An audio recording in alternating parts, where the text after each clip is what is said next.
এখানকার ৪ নং ওয়ার্ডের বিএনপি সভাপতি। তুই যদি পারো আমার কিছু করতে, তোর এই বাচ্চারা আমি কুচি কুচি করবো। আমার অকথ্য ভাষায় গালিগালাজ, আমারে বলে যে থানা নাকি ওদের পকেটের মধ্যে থাকে।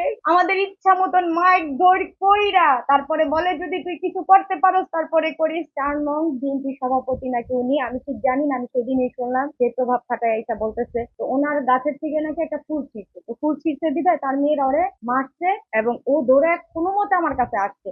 আসছে আমার কাছে পুরো ঘটনাটা বলতেও পারে নাই যে আম্মু একটা ফুল ছিঁড়ছি আমার এই জন্য মার। তারা কি করছে দলবদ্ধ ভাবে, আমার এটা সিসি ক্যামেরা ফুটেজ আছে, দলবদ্ধ ভাবে আইসা যে কায়ুম মির্জা তার মেয়ে তার ভাইস্তা তার ছেলের বউ অনেক মানুষ লোকজন আইসা আমার বাসা থেকে আমার এই মেয়েরে টাইনা নিয়ে যাবো যে তোর মেয়েরে বের কর। তো কোনো মতে আমি ওরেই বাঁচাবো নাকি আমার 12 বছরের মেয়েরে বাঁচাবো? তো আমার 12 বছরের মেয়েটারে হাতের থেকে টাইনা নিয়ে এই কায়ুম মির্জা ইচ্ছা মতন ও আর ওর বাচ্চারা আমার মেয়েরে সিঁড়ির মধ্যে কিল ঘুষি লাথি মারে। আমি বলতেছি এগুলা কে কে? তারপরে আমার বলতেছে যে আমি এখানকার ৪ নং ওয়ার্ডের বিএনপি সভাপতি। তুই যদি পারো আমার কিছু করতে, তোর এই বাচ্চারা আমি কুচি কুচি করবো। আমার অকথ্য ভাষায় গালিগালাজ, আমারে বলে যে থানা নাকি ওদের পকেটের মধ্যে থাকে। কি যে অবস্থা! আমার বাড়ি নিয়ে আসছে, সেও প্রচুর মাইর খেয়েছে। আমাদের ইচ্ছা মতন মাইক দৌড় কইরা তারপরে বলে যদি তুই কিছু করতে পারোস তারপরে করিস। এই অবস্থায় আমি আমার বাসায় নিরাপদ না, বাসার থেকে আমার বাসা আমার বাচ্চারা এসে মাইরা যে আমরা কোন দুনিয়ায় বাস করি বলেন, কোন সমাজে বাস করি? এর কি কোনো বিচার আমি পাবো না? আজকে 2 দিন হয়ে গেল, আমার তো এটার কোনো বিচার হলো না। এই লোকের এই যে শিশু নির্যাতন করলো, এটার কি বিচার? এটার কোনো বিচার তো আমি পাইলাম না। আমার বাচ্চাটার কি অপরাধ? আজকে আমার সাথে কিছু হইতো আমি মিলমিশ হয়ে যেতাম। আমার বাচ্চাটার কি অপরাধ ছিল? 12 বছরের একটা মেয়ের সাথে কি শত্রুতা থাকতে পারে? আমার 12 বছরের মেয়ের এরকম করে কেন আঘাত করলো, কেন কি এরকম করলো? কেউ তো এটার বিচার করতেছে না।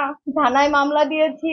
আমি আপনাদের কাছে বলতেছি এটার সর্বোচ্চ যে বিচার আমি এটা চাই। আমি প্রধানমন্ত্রীর দৃষ্টি আকর্ষণ করি, এর সুষ্ঠু বিচার করুক। বিএনপির ক্ষমতা নিয়ে কেউ যদি এরকম করে তাহলে আমরা কোথায় যাব? সাধারণ জনগণ কোথায় যাব? কার কাছে যাব? কার কাছে বিচার চাইবো? ফুল শিশে পিচ্ছি বাচ্চারা ফুল শিশু করে, ফুল শিরার পরে যে জিজ্ঞেস করতে আসে কে, এই যে তোমার 4 তলায় কে থাকে? আমি তো আমার বাসায় বাবা থাকে, তার মেয়ে তো ফুলটা শিখছে। তারপর আসার পরে লগে লগে সব মেয়েরা আসলো, আইসা আসার হাতাহাতি লাগিয়া এই পিচ্ছিটারে ইচ্ছা মতো মারছে। আমরা অনেক সারানোর চেষ্টা করছি, মেয়েটা অসুস্থ হয়ে গেছে।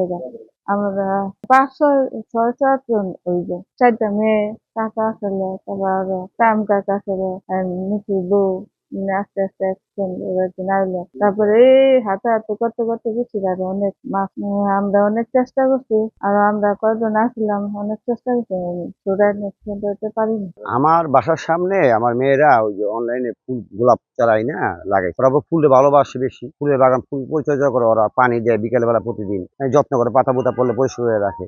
তো ওখানে সুন্দর 2টা গোলাপ ফুল ফুটছে। আমি বিকালবেলা আসার সময় দেখে আসলাম যে 2টা গোলাপ ফুল ফুটছে। সন্ধ্যার সময় সন্ধ্যার আগ মুহূর্তে বাসা যাওয়ার পরে যাবো ফুলটা ছিঁড়ে নিয়ে গেছে। কে নিছে? ওই বাসার লোকজন নিচ্ছে। আমি তো ডাক্তার নিয়ে আসো, ওদের গার্জেন কে আছে, এদের সাথে আমি কথা বলি যে এই জায়গা বাচ্চারা বুঝাই দিব বা যাই নিছে এগুলা যে না করে। তা মেয়েদের পাঠাইছি ডাকতে, ওরা অনেকক্ষণ যাবত গেছে, 15-20 মিনিট হয়ে গেছে, আসতেছে না। তা আমি বললাম যে আসতেছে না কেন? তা আমি যাই দেখি, যাই শুনি নিচে থেকে শুনি চিলাচিলি হইতেছে। চিলে দেওয়া মেয়েদের যাই দেখি ওই মেয়েদের মহিলার সাথে ঝগড়া করতেছে, মহিলা ভিডিও করতেছে আর ঝগড়া করছে। তখন আমার মেয়েদের থামাই নিয়ে এলাম, আমার মেয়েরও বলছে ওরাও বলছে, নামাই নিয়ে আসতেছিলাম। আবার ওর মেয়েদের কি করছে, খেলাটা পাঠাই দিয়া আবার ঝগড়া করতে পাঠাইছে ওই সিঁড়ির মধ্যে। পরে আমার মেয়েরা যায় ওই হাঁটাতে দুজন ঘুরবে হয়েছে। আমি যেটুকু পারছি সরাই নিয়ে এসেছি, আমি হাড়ের রুগী, যেটুকু পারছি আমি করছি। পরে আমি হরণ হয়ে গেছি, দাঁড়াইছিলাম। আমারও অকথ্য ভাষায় গালাগালি করছে এই মহিলা। এই মহিলা তো আগের স্বামী নিয়েও ভেজাল আছে। আমি যাক মানুষের বিরুদ্ধে আমি সমালোচনা করবো, আমার ব্যাপারে আমি বলি। তারপর এই ঘটনার পরে তারা ফেসবুকে গুলা ছাড়ছে, আমি কোনো প্রতিবাদ করিনি, কিছু বলি নাই। যাক, আল্লাহ তো সাক্ষী আছে, আল্লাহ দেখছে। আর যারা আমার চিনে তারা বুঝবো যে এই ঘটনাটা সত্যি নাকি, এটা মানুষ বুঝবে। এই জন্য আমি আর কোনো প্রতিবাদ করিনি এই পর্যন্ত। পরে মানু ভাই কালকে ওই যে ডাকে আনছে ওদের, আমারও ঢাকায় নিচ্ছে। ঢাকায় নেওয়ার পরে জনপক্ষ বলছে যে আপন মীমাংসা চায় সামাজিক ভাবে। মানু ভাই পথে বলছে ঠিক আছে, মামলা জনপক্ষ যে অভিযোগ হয়েছে মামলা যাওয়া হইব, মামলায় তোমার মামলায় যাওয়া, মামলা যেহেতু করে ফেলছে। পরে ওরা বলছে না ঠিক আছে, যেমনি হোক আমরা এটা আপোষ চাই। আপোষ চাওয়ার পরে মানু ভাই বলছে তোমার মেয়েটা তুমি বলতেছো যদি অসুস্থ, তুমি বলতেছো চিকিৎসা করো। 2-4 দিন পর আজকে আর্গুমেন্ট হইলে শুনলাম, সব কথা শুনলাম। তা আমি 2-4 দিন ভিতরে আমি তোমার দুজনে বসায় আপোষ করে দেবো। এই হচ্ছে মূল ঘটনা, আর কোনো ঘটনা নেই।